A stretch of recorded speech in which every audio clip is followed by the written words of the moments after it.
It's happening. Here we are. Welcome. Hi, everyone. I can see the numbers climbing as people join us. Thanks so much for taking the time to join us today. You know, usually when we host webinars at WWF-Canada, we do a deep dive into the conservation work that you're making possible here in Canada. It's not often that we get the chance to talk about some of the incredible species we're helping to protect in other parts of the world as part of an international WWF network. Well, today, that's exactly what we're going to do. And I'm really excited that you're all here for this. Let me introduce myself. My name is Megan Leslie, and I'm President and CEO of WWF Canada. I'm joining this call from my home in Ottawa on the unceded territory of the Algonquin Anishinaabe, and I'm grateful to be living and working on and learning about these lands. Now, as the title of the event says, today we're here to talk about the future of rhinos, and specifically the greater one-horned rhino. Now, don't let its appearance fool you. It looks pretty tough, but believe it or not, this armored giant is one of the most vulnerable large mammals in the world.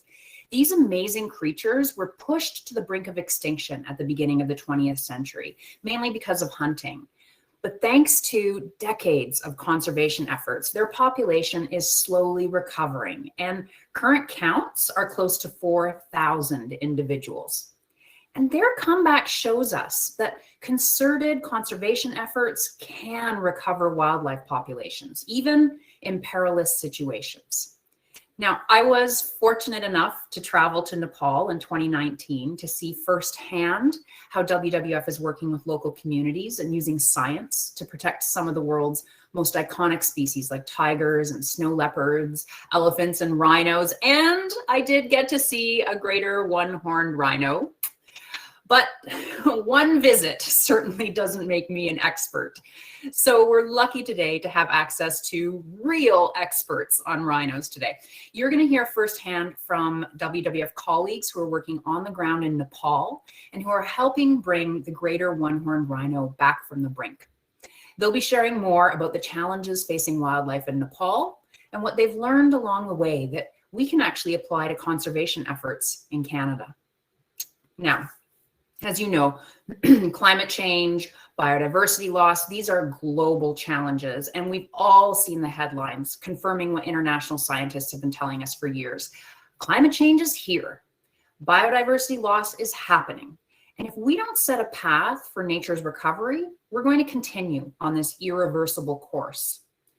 Now, wildlife's on the decline because, frankly, they're running out of habitat. They're losing the places they need to find food and water, where they give birth and raise their young, and where they rest during migration. Here in Canada, where they hibernate. That's all habitat. We can reverse wildlife loss, but to do it, we need to reverse nature loss. We need to tackle these many threats that are facing us with new solutions, and we have to do it hand in hand with Indigenous and local communities. Here at WWF Canada, we're working to restore at least 1 million hectares of degraded habitat and protect and steward at least 100 million hectares of ecologically rich ecosystems by 2030. And the incredible thing is that those ecosystems, they also store carbon. So while we're protecting and stewarding to restore nature, we'll also reduce the amount of carbon in the atmosphere. And together, we can reverse the seemingly irreversible path that we're on here in Canada and in Nepal and around the world. So with that context in mind, I am thrilled to welcome Dr. Ghana Gurung, WWF Country Representative for Nepal, and Dr. Ranjan Shrestha, WWF Canada's lead specialist of Asian species. Dr. Gurung is a visionary conservation leader who's changed the face of the landscape in Nepal for the better. During his 15 years of leadership at WWF Nepal, he's garnered some incredible successes, like achieving 365 days of zero poaching and almost doubling the number of wild tigers in Nepal. And in 2021, he was given the Conservationist Medal by the President of Nepal. And Dr. Shrestha, he works here with us at WWF Canada, and he supports WWF country offices primarily in their efforts to conserve big cats. Think about tigers and snow leopards. But he's also an expert on many Asian species. And in fact, His first assignment as a WWF biologist was to assist in a rhino count. His work has taken him from Nepal's valleys to its extreme mountain peaks, where he's made considerable conservation progress, including the preparation of the first ever climate integrated species conservation plan for the Nepal Himalayas, thanks to the support of donors like you. So let's get started. I have got a lot of questions that could fill an hour or more, but this is your time. So if you have questions at any time, just pop them in the chat. Also, feel free to use the chat as a chat to connect with us at WWF and other supporters who are joining us. Let us know, have you ever visited Nepal and seen the wildlife there? Do you have a rhino story? We'd love to hear about it. So the chat is all yours. All right, Rinjan, Ghana, welcome to the show. There you are. Thank you so much. So great to have you both here. And I think to get started, let's let everybody get to know you a little bit better. So how did your conservation journey begin? Ghana, maybe we'll start with you. Thank you, Megan, and good afternoon and namaste to all the Canadians. I think I was born and raised up all the way on the Himalayas, where most of the Nepali people look the Himalayas to the north. I looked Himalayas from the Tibetan plateau to the south. And I was being born to believe myself as a conservationist. And this rugged Himalayan kingdom, by then it was a kingdom. So at the age of a tender age of 5, my parents sent me to a little cave to study Buddhism. And that's my young little mind was trained to understand the interdependent and interconnectedness of all life forms. And so the compassion towards nature and all living beings. And that's the kind of a very interesting training. As soon as I got little out of that, then I was asked to herd my goats, particularly at a young age. Then my biggest enemy was the snow leopard. Because the little goats I raised so carefully with so much love and kindness were killed by snow leopards. And was my biggest enemy. I wanted to kill the snow leopards by then. I was so angry. But yet, then my fathers and my father, grandfathers, and mother all told me that it is the mountain deity in our indigenous culture. So it is if you make the deities angry, you're gonna kill more. So let it few, so we will not run out all the livestock, but protect more so it doesn't overkill it. So that's kind of idea I had. And as it grew better, I walked another 2 days, 3 days, even 8 days to go to college. And then finally I received a scholarship to study New Zealand. In New Zealand, Sir Edmund Hillary, many of you might have heard, the New Zealand ambassador by then to South Asia, Asian countries in India. So I was able to get New Zealand scholarship. Then I was landed in New Zealand to study wildlife. And then it was talked about, snow leopard is so rare, so elusive. And it's called ghost of the mountains because it appears and it disappears. And it's really interesting. To me, was neither rare nor elusive. Wherever I went with my goats and a yak, they followed me. High on the patches, low down the winter patches. So there's no elusiveness. It's a deity for us. And so ecological, protecting our natural resources. So it's quite interesting. So then as soon as I found out it's rare in a global sense, found only in 12 range countries, then immediately it generated so much positive energy towards, compassion towards energy to the snow leopard to protect that. And I came back, fortunate to work in the first community-led conservation area, Annapurna. Many of you might know Annapurna Conservation Area. It's on the 800,000 meters high mountain. Then I was assigned to create a Manasulu Conservation Area, people-led, and finally WWF hired me, and you can see Rinzin and me under the snow, chasing snow leopard under the tent with others. So I was actually hired in Kanchenjunga to create the third highest ecology of the world, sharing border with the Sikkim, India, autonomous region of China, of Tibet, autonomous region Tibet of China, and Nepal. And that was started in the middle of the Maoist insurgency. In 1998, And within the 10, 12 years, we were able to hand over to people. And one thing, again, the same snow leopards were so nuisance. The herders, yak herders, the sheep herders, the goat herders, so angry. They wanted to kill them. So I want to find out a solution to it. So because of that, I was able to create with my support of all the colleagues to the support of Zurich University, a community-based livestock insurance and become so better model scaled out in Nepal and also other range countries like Mongolia and India and so forth. And that made me today, I'm very happy to tell you that I was made a snow leopard champion for WWF Network. The Nepali, I'm in the general knowledge book included as a snow leopard champion in Nepali language. And I received the first conservationist medal from the president. And all of that is my journey for almost 30 years of conservation. And Megan has already told us we are doubling the tiger numbers. We create a history in the rhinos. We create a history of the snow leopards. And now, today, we're going to talk about the rhinos because job is not done yet. And so I'm going to stop here, Megan. The job is not done yet. We've got plenty to do, a lot to be done. Thank you. Anna, what a story. So the snow leopard was your enemy, and now you are being awarded and recognized for being a snow leopard champion. That is, what an incredible journey. I can't wait to dig into this with you. Rinjan, why don't you come on and tell us a little bit about your journey, your conservation journey. Thanks, Megan. It is really a good feeling to connect with our amazing supporters today. Speaking of my conservation journey, I remember watching an Indian movie with my parents when I was about 5 or 6 years old. The movie was called Hathi Mera Sathi, English translation of which would be something like Elephant is my friend. And I believe this movie had a profound effect on me for raising my passion towards wildlife and its conservation. So after completing my graduate studies in forestry science, I got a job with a national NGO to work in a remote Trans-Himalayan district of Nepal called Mustang. It is the place where Kano was born and spent his early years. I cherish memories of my frequent visits to his parents' home and alpine pastures where his family had their livestock.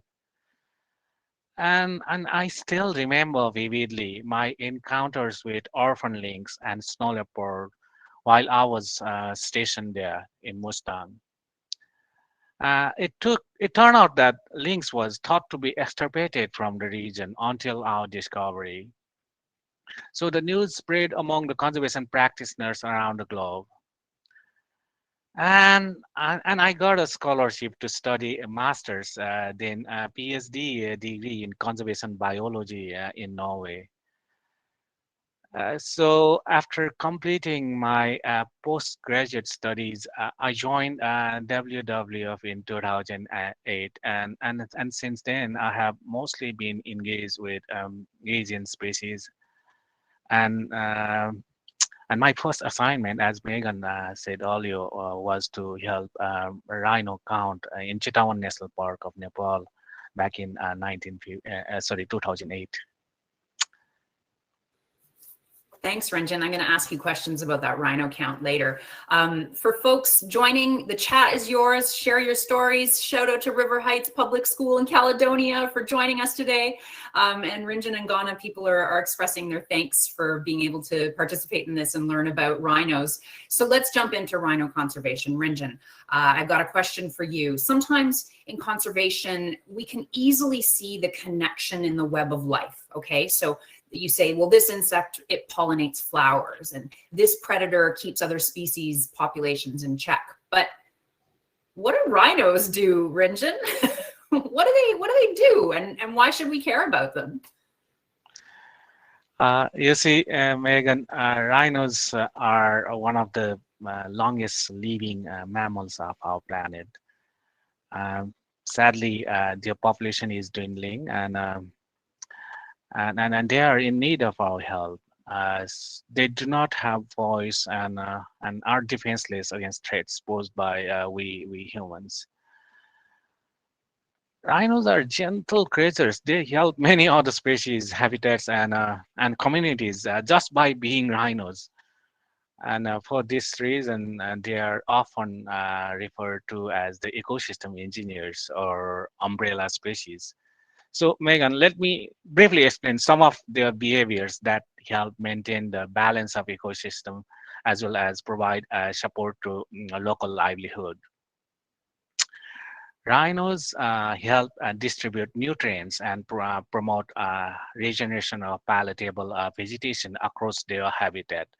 They do so by defecating large quantities of dung, rhino poo, more than 20 kg per day, which contains undigested seeds of many food plants.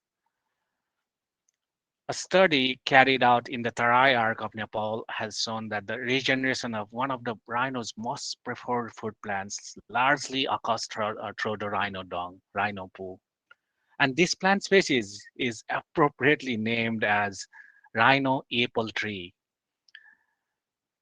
And in addition to this, rhino dung is also home to beetles and many insects, which is essentially a nutritious snack for many species, including birds and small mammals. And rhinos, they create and maintain mud puddles and water holes around their dwelling place as they spend up to 60% of their time wallowing to keep them cool and avoiding biting insects. So, and these water holes ensure not only a regular supply of water to many other species, but also help distribute the fertile soil far and wide as their mud-laden body dries and rubbed off while they move across their habitat. And also, rhinos help establish and maintain short grass grazing lawns by mowing the tall grasses. These short grass lawns provide food for many small and medium-sized herbivores. Also, rhino's craggy skin is full of insects such as ticks, flies that feeds many birds such as jungle myna, egrets, and other sophisticated food chain service. Apart from this, rhinos provide economic benefits to local people through tourism. Rhino safari is one of the most popular tourist attractions in Nepal and elsewhere. So by saving rhinos, Megan, we would save so much more. No kidding. They have a real impact on their environment and on their habitat. And I bet you the grade 5, 6 class tuning in from Waville, Ontario didn't expect to hear that their whole lunch hour would be spent talking about rhino poop and the importance to the ecosystem of rhino poop. So Rinchen, I mentioned at the beginning the numbers, that there are 4,000 individuals of these greater one-horned rhino. Can you tell us a bit about how the rhino population in Nepal compares to a few decades ago? And then back to something you mentioned earlier, I really want to know, how do you do a rhino count? How do you... I don't understand counting rhinos. What does that look like? Megan, regarding your first question, the recovery, the recovery of rhino population has been one of the greatest conservation success stories. Uh, in Nepal, their population currently stands at little over 750 individuals, which is over 7 times the increase in their population since 1966. And as a matter of fact, the level of rhino population today compares closely with the historic maximum of 800 individuals back in 1950. So the story of rhinos in Nepal exemplify that we could achieve success even in dire situations, provided that the concerted efforts are made by all stakeholders from local to national and global. And with regards to your second question, Megan, about counting rhinos, it is one of the key activities that WWF is assisting government of Nepal as a part of rhino conservation program. The rhino count takes place once in every 5 years and is tremendously helpful to guide conservation practitioners to make informed decisions by evaluating the successes and setbacks of conservation initiatives. So the count is done through what is known as the direct observer method, with individual rhinos counted by enumerators seated on elephant back. And in doing so, the survey team equipped with walkie-talkie and handheld GPS device systematically comb through rhino habitat blocks. And during this process, the enumerators continually their adjacent team members to avoid any gaps in the elephant line to ensure that no rhino is missed in their count. And in order to avoid double counting of rhinos, the team would make sure that the counted rhinos are moved behind the monitoring line. So overall, it is a massive undertaking, Megan, that involves several elephants and hundreds of personnel. And also, it is a risky business as people often come face to face with wild animals such as tigers and elephants. That is an incredible photo with all of those elephants and people ready to do the rhino count. Yeah. That was awesome. Thanks for sharing that. And folks, someone from WWF has put a link in the chat with a little bit more about the rhino count if you'd like to learn a little bit more about it. Ghana, I'd love to bring you back. From what Sure. Rinjan's saying, it really sounds like the greater one-horned rhino is a conservation success story. And one of our supporters actually talks about what a success it has been through the government of Nepal and the work that WWF is doing. So if, the numbers have increased, right? As the population grows, does that mean our job is done? The numbers are back up. Hey, we get to hang up the gloves. And I wonder, with higher numbers of rhinos, does that make conservation easier or more challenging? Megan, it is gonna make more challenging than easier. And to conservationists like me and people like us, having a challenge with growing numbers is far, far better than not having it and struggling to bring the number up. See? So the challenges are tremendous. I mean, we talked about achieving zero rhino poaching, which no one has done in the world. But there is still poaching threat remains. We lost rhinos in recent years again. Particularly during the COVID time, we lost few rhinos. And any time we can lose rhinos. And what we really try to do is there's a trade is still tremendously trade is happening. Unless we control a trade, it's not good. Poaching is not going to stop.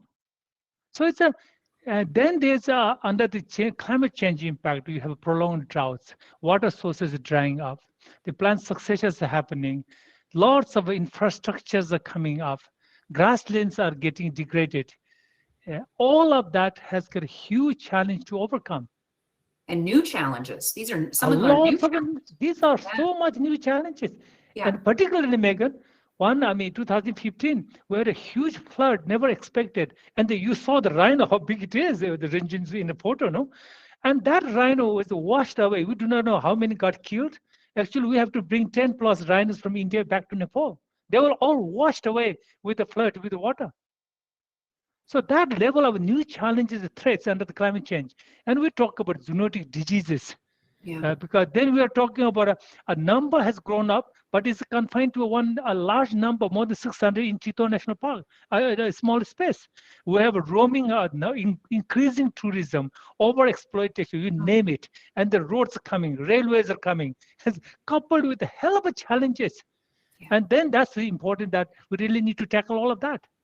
And one of the objectives, that's the great thing that is not over yet. And it's more challenge, but as I said, having more rhinos, bringing more challenge is far, far better for conservationists like us than our rhinos, keep on losing rhinos and struggling to even have the basic numbers right. No kidding. No kidding. These are better problems to have than no rhinos. Ghana, I want to ask you about solutions, but just quickly before then, someone in the chat has asked about rhino deaths because of territorial clashes in Chitwan National Park. Does that have to do with the amount of habitat there is? I mean, these are big, big animals. I think that's also a very natural, Megan. I mean, when they were high density of tigers fight each other. Same thing to rhinos. When the rhinos in a smaller habitat, the males gonna fight. Particularly males will fight with males, and then they can kill each other, injure each other easily. That's always a territorial fight happens. But as you get more confined territory with more and more high density, with lesser and lesser habitat quality, and it gonna increase. And that's the one thing we really need to take it up to increasing the more wetlands and grasslands where even though there's a high density, but still the quality of the habitat can maintain the higher density within the space. That we've been doing Exactly, it. yeah. I think the challenge is there, Megan. I mean, rhinos, this is territorial. The males are actually males are bad. They want to maintain territory. They want to have few queens around or whatever you name it, no, and that's why they're gonna fight. And that Yeah. happened. It all comes back to habitat. So I want to ask you about solutions, because let's hear about what conservation solutions WWF Nepal is implementing to help secure the future of rhinos, because I'm pretty sure it's not about putting a fence around them. No, I think the solutions are basically we're going to reverse all that challenges into opportunities. And the first being, as I said, under climate change, that's a prolonged drought, wildfires, extreme floods. All of that you really need to improve the very much creating wetlands, better grasslands, and making a very much climate smart plans that will address those extreme conditions for rhinos. So there, and that along with it, we really continue to control trade. And as I said, we achieved zero poaching, but we want to achieve zero trade. Zero trade is Nepal is still known for a transit, and we really want to be a zero transit country. And then I think one of the most important challenge that we really want to overcome, which government has recently endorsed after constantly working for 5-6 years, is the linear infrastructure, wildlife friendly linear infrastructure construction, Yeah, which tell us means about that. road. What does that mean? That's basically roadways, Mhm. railways, transmission lines, large irrigation canals, all having a huge threat, not only minimizing the habitat availability, also fragmenting the habitat, and also the wildlife crossings are not there enough, so they're getting killed. So Mhm. because of that, we really have a government has approved. We really need to implement that. That Nepal is one of the fastest growing linear infrastructure country. Right. If we don't make that wildlife friendly, which is been endorsed now need to take the field, we really want to with all the construction companies, so they will buy into it. This plan was developed with the Asian Development Bank, World Bank, everyone has input into it. So there's already a buy-in from investors. Government has approved it. Now the contractors and the local governments, we really need to work together so that will effectively implemented so we have a better connectivity and dispersal of Yeah. species and death tolls can be minimized. And I remember now, Ghana, you and I actually saw a wildlife crossing where there was this big new highway put in, Yeah, and right, like, let's be honest, right in the middle of habitat, and yeah, there was like an underpass, yeah. so that wildlife could. Oh, I don't think this is it, but that looks very much like the one that you and I saw. But that's an overpass. This is the overpass. Yeah. This is the overpass. The one you and I saw was underpass. So what we are promoting is, Megan, I think we are promoting more in the underpasses. The reason being the underpasses can take the much more better way wildlife crossing, and so the less also the waters can be also flood because you try to control that water, the rain, monsoon rain flooding is also important to pass underneath because it's not going to go Yeah. overpass. So I think we are working very closely with India, where you want to be very consistent, where our underpasses are very much closer to Indian underpasses, so we have a better dispersal of that. And the next thing I just want to tell solution is that really we want to promote ecotourism, because that will bring ecotourism benefit, because that's one of our economic pillars, and also would help to protect wildlife. And at the same time, particularly poor communities around the national parks, who are so much natural resources dependent, are in particular indigenous community, we are promoting lots of homestays. And that's very important. Even though one of the challenges recently, the COVID has stopped tourism income coming into Mm, communities and homestay, that has a huge implications in their livelihoods and yeah. income. But that's something we see a huge potential. Now we talk about where you're going to go to Nepal. You're going to see tigers and rhinos are almost given one. You're going to see it anyway. So, and then so much to do solutions bring along with the homestays, that awareness at community. So there's a level of acceptance is critical, because Mm, without that it will be pretty much difficult. But we see a lots of positive signs. People are very much not only resilient in terms of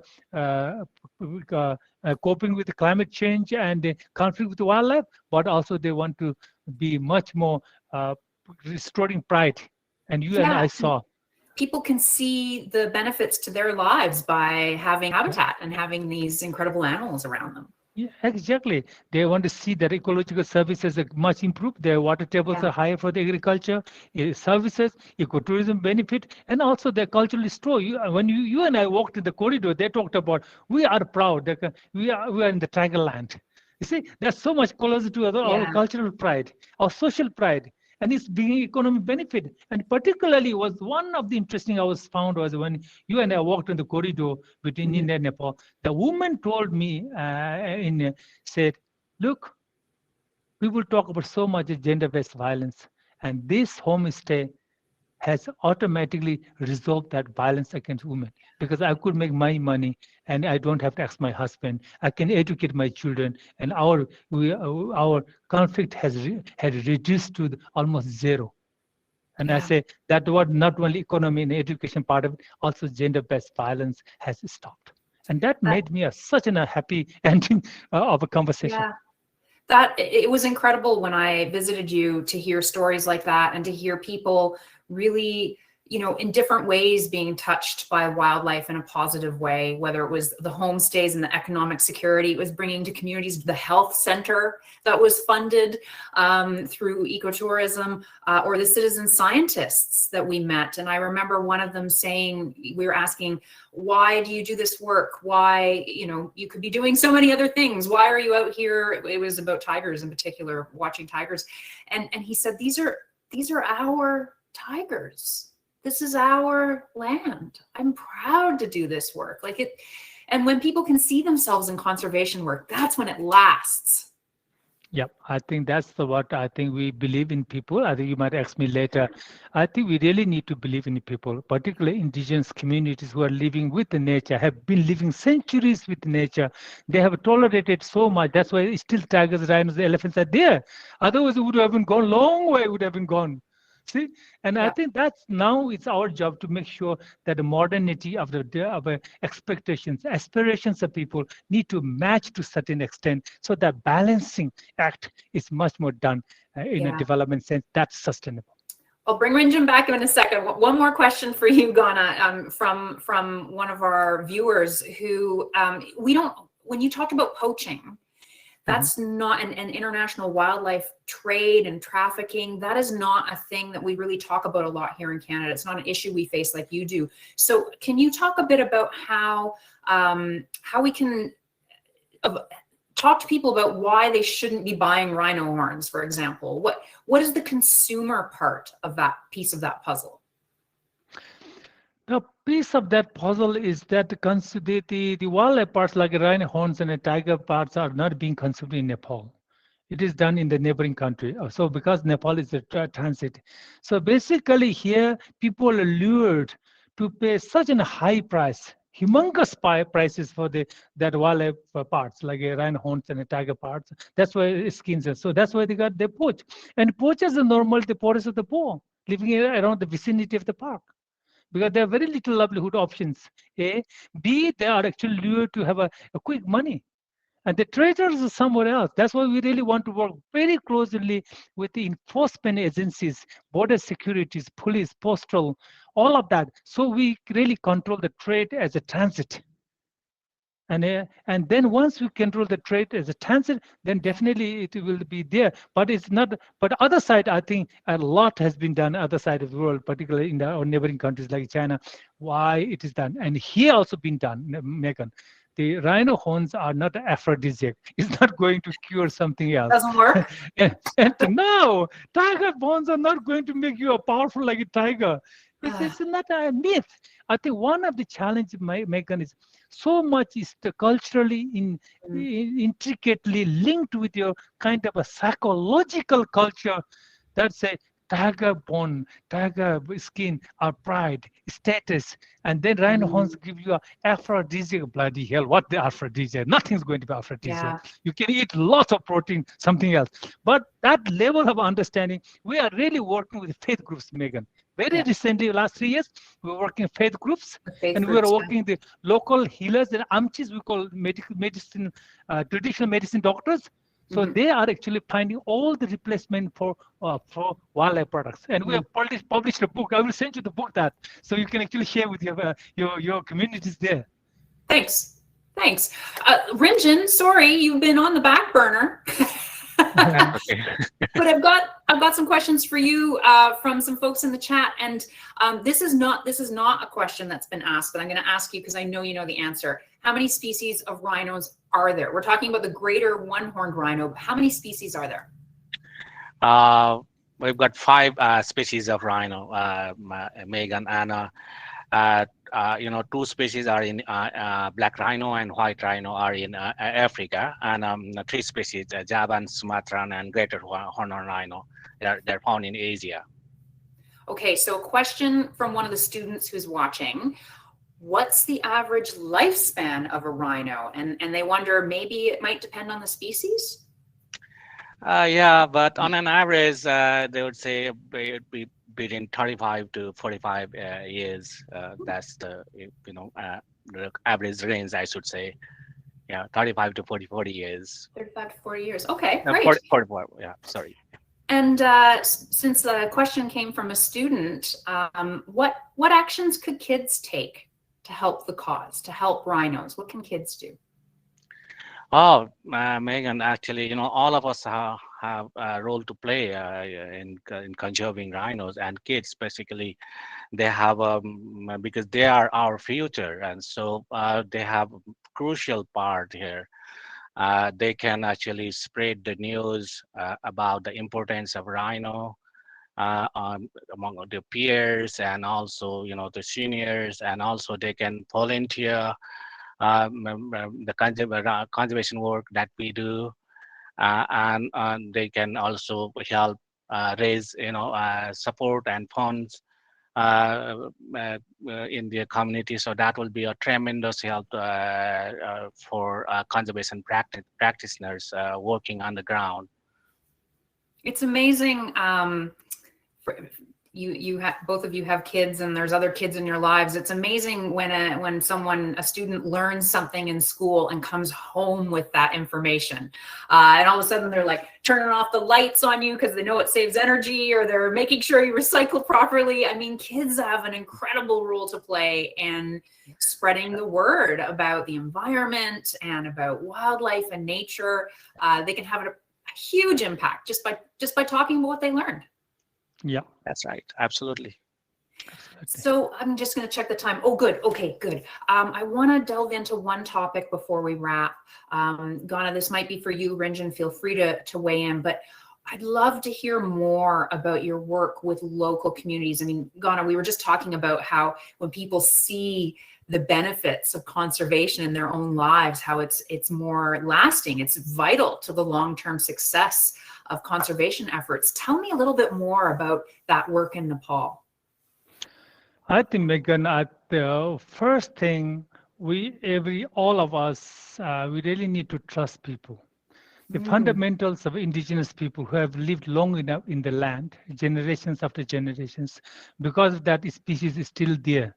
So we can actually increase the numbers, take it up. For Nepal, rhino less than 100, you saw over 700.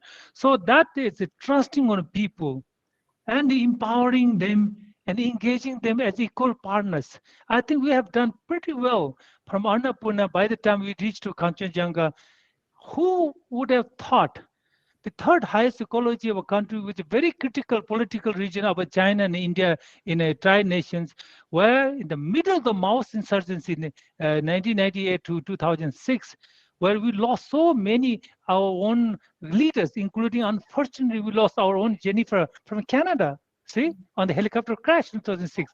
And that we believed in people, and people have protected us. We always work with indigenous communities. That's why we trusted people so well. And I could say today as a proof for that, in Kanchenjunga, since we handed over to local communities, indigenous people in 2006, last 15 years, there has been a zero retaliatory killing of snow leopards. And what could be better than that? So I think that then Wow. we really talked about women's groups. Like now we have a women's groups, different groups. I think it's like it's blending the traditional knowledge, culture, and institutions, and blending with the modern science and modern the government, the structures, and bring this together is the one solution that I see way forward. Yeah. So it's neither the top nor the bottom.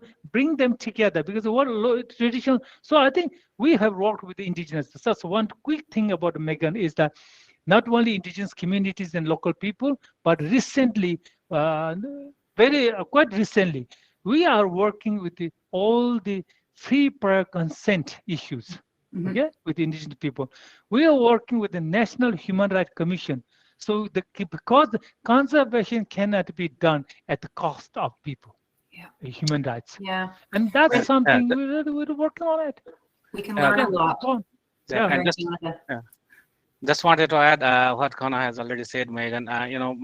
Regarding the role of indigenous communities, uh, I really find that their culture, the indigenous way of life, is very conducive to conservation or environmental management.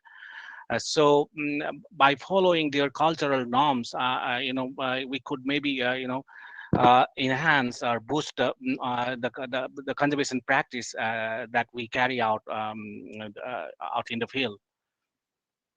Yeah, Mm. it's here in Canada, there are a lot of studies that show that Indigenous-led conserved and protected areas are more species rich than other protected and conserved areas. I mean, come on. Yeah. What more do we need? Thank you for that, both of you. That's wonderful, wonderful way to weave that into our conversation. Thanks. I am looking at the time, and we got to respect people's time who joined and make sure that they can get to their whatever is next for them in the day. So one last question for both of you. Maybe we'll start with you, Ghana. What's next for Rhinos that you are most excited about? What are you excited about?